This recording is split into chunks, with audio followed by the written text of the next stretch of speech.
Welcome to Cultivating Contentment.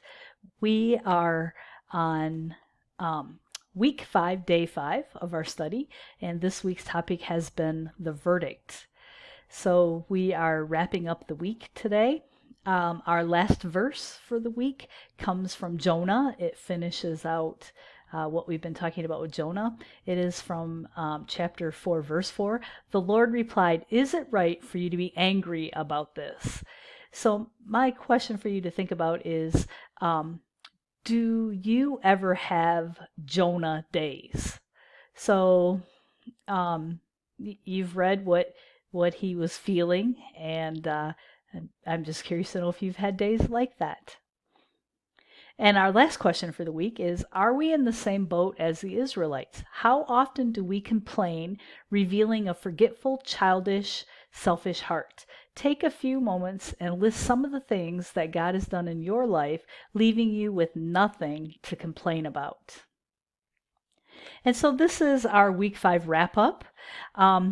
So have you ever considered that complaining springs from an ungrateful heart?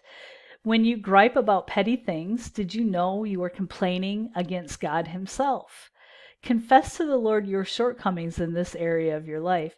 This week, as you pray, ask the Spirit to open your eyes to all of God's blessings in your life. Ask Him for a changed perspective so you can see the good in whatever situation you encounter. And as always, we have our trinkets to treasure. So our complaining mouths only highlight the ungrateful attitudes pervading our hearts. This week's trinket will serve to remind you that childish sulking and selfishness must be set aside. Most of us wouldn't dream of putting a pacifier in our mouth, but your new pacifier will be very useful. When you come down with a plague of selfishness and sulking, pop in your pacifier and send up a desperate prayer for your change of heart. So thank you for joining me this week.